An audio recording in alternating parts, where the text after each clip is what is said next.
Organizations like the one Cisco is undertaking, or reorganizations like the one Cisco's doing, turn a company around, or do you really need a shakeup at the top?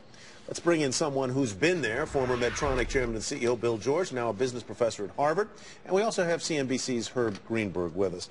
Mr. George, welcome back. You know, it's a hell of a lot easier to criticize CEOs than to be one. I think we can all agree.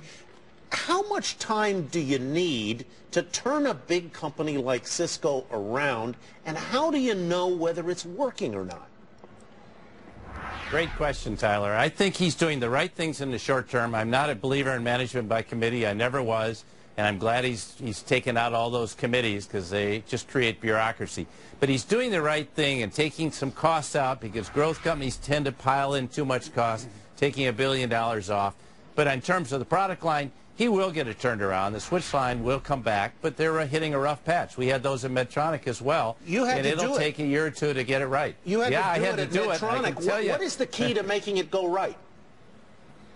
I think getting everyone focused on the goal at hand, getting the product line right, and getting focused on taking share again. If you're losing share, you got to get out there and take it. You got to focus more on the short term. John's been a great visionary.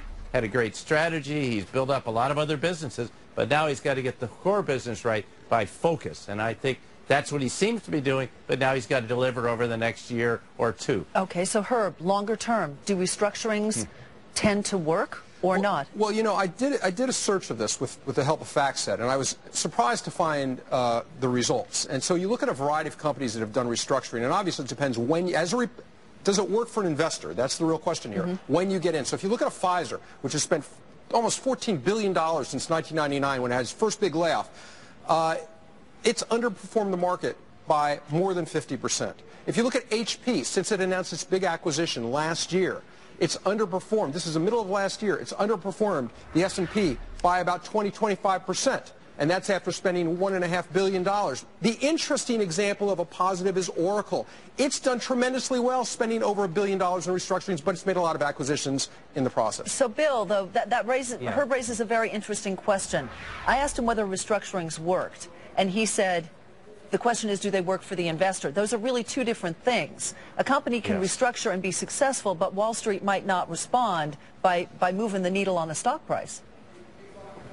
Wall Street rarely responds in the short term. We had one of these back in the late 90s at Medtronic. Wall Street didn't like what was happening. We made some changes, and within 2 years, the stock had doubled. Now, I think of those two examples he mentioned, HP and Pfizer, both of them have had 3 CEOs in the last 4 years, 5 years. This is not healthy. And Chambers provide the continuity, just like Larry Ellison has at Oracle. And I think that's really important. Yeah, all great leaders hit a rough patch. But I think John will bring it back. He's proven himself. Look, who came out of the tech bubble and did so well after the 2002 knockdown of all those stocks and all those businesses? But it's going to be, it'll be a few months, but I think he'll bring it back. I have a lot of confidence in John. He's a caliber guy. Doesn't it assume, though, that if you're going to keep the same CEO, and John Chambers has done fantastic things, but he's also been there since 1995, don't you need a CEO to actually be able to see very clearly where the business is in a way that perhaps a newcomer is more able to do, and in a sense to front load all the bad news? Because when I interviewed John Chambers today, frankly, I felt as if, in public at least, he's in a state of denial when people in the market are talking about the need to actually split Cisco up possibly into 3 pieces to get a better focus. Well, I certainly wouldn't agree with that. I think it's real easy. People wanted to split Medtronic up into 2 back in the mid-90s. No, that's not the issue. The issue is John's going to have a successor, Simon. He's been there 16 years. He's had a great run. I'm sure he wants to go out on a high note.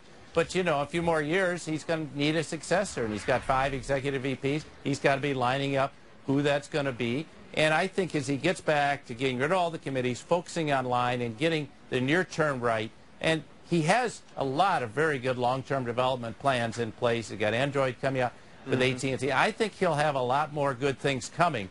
But right now he's got to get the near term right. And I'm confident John will get it done. I heard what he said, and I thought it was on track. But I don't think they should split the company up. No, Bill George, thank you so much.